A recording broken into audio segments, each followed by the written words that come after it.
Welcome to On The Bit. I'm Dave from Dream Thoroughbreds, and with me is Lenny from Bluegrass Bloodstock. How are you, Lenny? Good, Dave. That's good, mate. Our last episode of On The Bit for the spring, and I've just come directly from the Oaks, mate, so I'm in my gear from the Oaks, a nice pink shirt. So we're getting into the Emirates Stakes day, the last day of the carnival. It's been a great carnival so far. And another two Group 1s on the final day, so we'll get stuck into it. The main race of the day is the $2 million Group 1 weight for age Emirates Stakes over 2,000 metres. And what do you like in the Emirates, mate? I'm going to go with Galo Chop Day. Yep. Folks would have really been pushing hard, but I hate the gate. I think 15 is going to really make it tough. Galo Chop's drawn 9. Should be able to get across. There's been a model of consistency this prep. Won the Caulfield Stakes, impressive style. Johan Vermeer ran a good race in the Cup, so the form's good. He likes the track, and the weight for age conditions, suit, and he'll be thereabouts. And he won this race 2 years ago when it was called the McKinnon. The McKinnon, he missed it last year, and he won it the year before after he came off a Cox Plate. Press for Pete. For Pete Moody. Was it? Oh, it might have been. It was OTI, but I'm not sure who trained it there. Two horses for mine come into this off preps that are sort of peaking for this race. My top pick is Ginger Nuts, a high quality horse from New Zealand. He won the Rosehill Guineas in the autumn, impressively as well. And that was after he won the New Zealand Derby and the Everdale Guineas as well, coming out of New Zealand. So I like the fact he's been kept out of the spring until now, and they've pretty much targeted this race. Most probably to avoid winks through the spring, but that's probably a good strategy to come here for a Group 1 race worth $2 million. I think he's still got freshness in his legs. He's only into his fourth run, and I think he'll take holding out in this, and he's on the bit for mine at about $6.50. I thought his danger was Folkeswood. I know he's drawn awkwardly in that barrier 15, but I expect them to work across. Probably sit outside, Cliff's Edge, Galo's Chop. Those three will sort of sort themselves out. I doubt he really handled the final bend of Mini Valley in that Cox Plate. He wouldn't have beaten Winks or Humidor in the race, but I just thought he wobbled around that final bend, and once he got balanced, he was strong to the line. I thought if he sat outside sort of the leader, he could worry him out of it. I just think he might have a problem holding off the finishing burst of Ginger Nuts. But I thought it was a nice quinella between the two. The $1 million Darley Classic, Group 1, weight for age race over 1,200 down the straight, mate. And who are you tipping in the Darley? Cracking field, Dave. I'm going to stay with the horse that I know, in Malaguera. Won the race last year.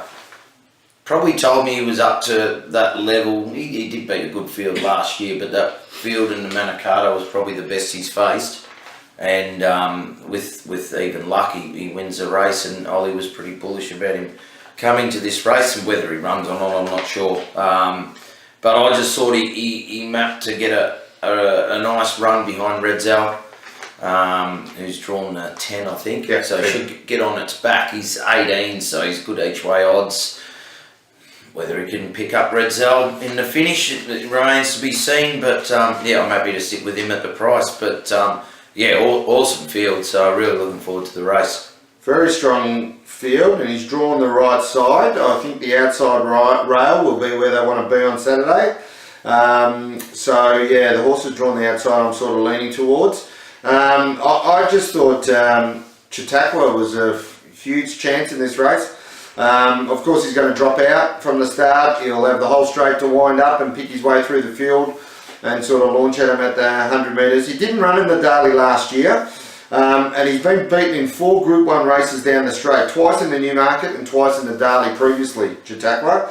But I just thought because there was good speed in this, Red Court Warrior engaged, he'll go out strongly. Redzel will be on a fast pace. It won't be like the Everest where they sort of sat up. I think they'll go a bit harder here. So I just thought, because he's drawn that outside, they will all come across, and he'll have the whole field in front of him, but if he gets plenty of room, he can unleash his devastating sprint and pick up these. I thought he was the class horse of the field, and he's $6.50 now. I just thought he was such great value in a race that, you know, he hasn't been down the straight for over a year now. So I'm on Chautauqua again, back on him. I used to be on him, went off him, now I'm back on him again. Okay, stable news, Lenny. What's happening?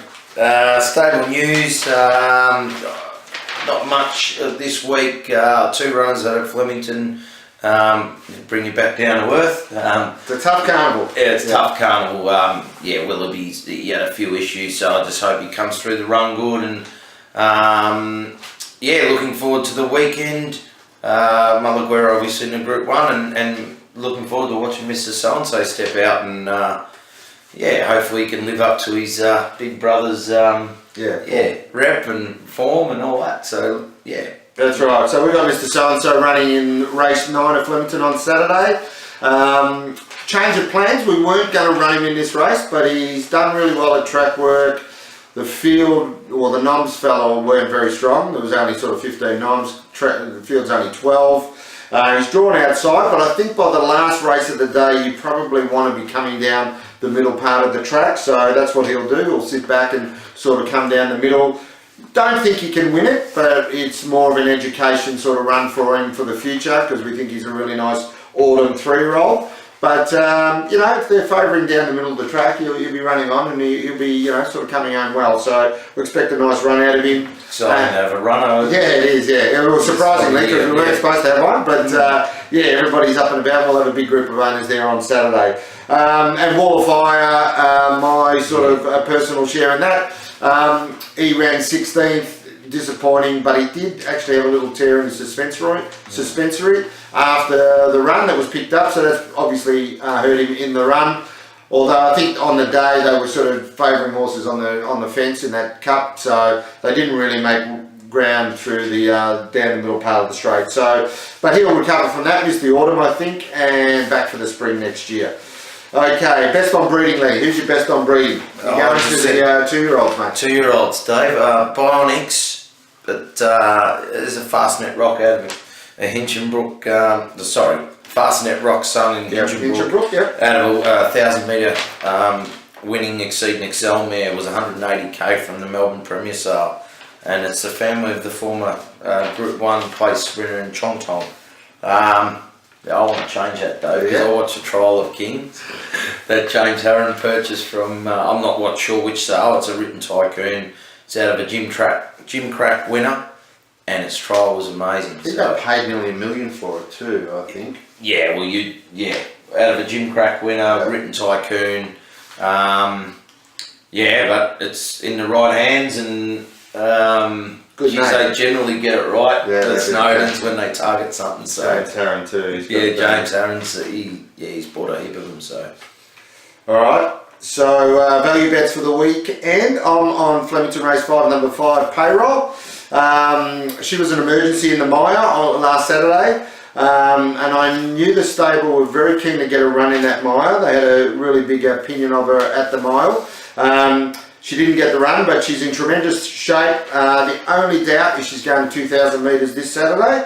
But she did run 3rd over 2,200 at Gold Coast in January behind Stratum Star. Obviously Stratum Star was the class horse in that race, but she ran 3rd that day.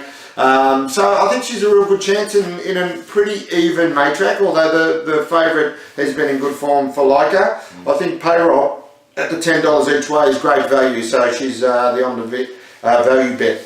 On the bit special, what's your last on the bit special for the spring, Lenny? Well, Dave, that race at your value bet for Leica. Yep. I made her my best on definitely hard to beat on the bit at Moonee Valley, and I thought Flemington's going to suit her better. Yeah. Barrier 2 doesn't look great on paper, but I think there's speed out wide that's going to come across, and it should break the field up a bit.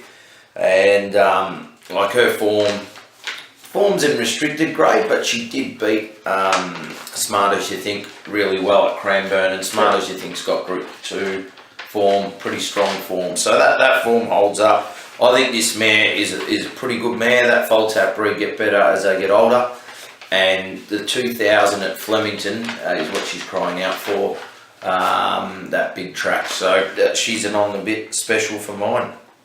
Yep, definitely hard to beat. I think I'd take the Cornell with her and Payroll.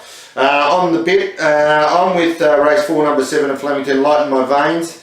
Looks an ideal race for this former WA galloper, and it's now with Aaron Purcell at Caulfield. She was fifth behind Rich Charm in a listed race at Caulfield, first start. Second up on Saturday, she goes to 1400 metres second up, having won 3 of 4 second up starts and 3 from 6 at a distance. So he stays at the same weight. Really does look like the best bet of the day for me. He's $3.30 at the moment. However, the top weight supply and demand ran second today, so I'm expecting that to get scratched. So I think he'll start around about $2.50, and I think he's on the bet for the weekend. Off the bet, Lenny. Who are we laying for the last time for the spring? Folkeswood. Folkeswood. Yep. I really like this horse, but I really think he's in trouble with the gate. So it's going to be hard, yeah. It's going to be really hard because there's a lot of speed inside, and I really looked at the map and I just thought I couldn't see where he was going to get to in the run, and if he really pushed, he's going to have to work really hard. And if he sort of took a sit, he's probably going to sit 3 deep, 4 deep, and working. Yep.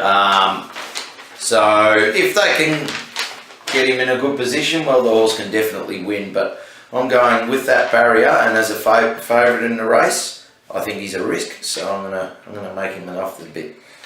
I'm off the bit in the same race, mate, with the other sort of equal favourite in the race, which is the bottom weight Cliff's Edge, the 3-year-old. I just don't think I want to be on this 3-year-old in the Emirates. The track is likely to probably be favouring horses off the fence. He's likely to sort of be leading this field. His best form has been when he's been controlling a race and sort of kicking. I think he gets a lot of pressure on Saturday from Galo Chop and from Folkeswood trying to get across. I just thought he'd be under pressure a long way from home. He's not for mine at that sort of equal favourite price. So we're laying both favourites in the Emirates. Yeah. So as we said, the last edition for the spring. Hope you had a good spring. It's been an exciting spring. Obviously, Wink's doing it again for us. So good luck for Saturday, and we'll see you next year. Cheers.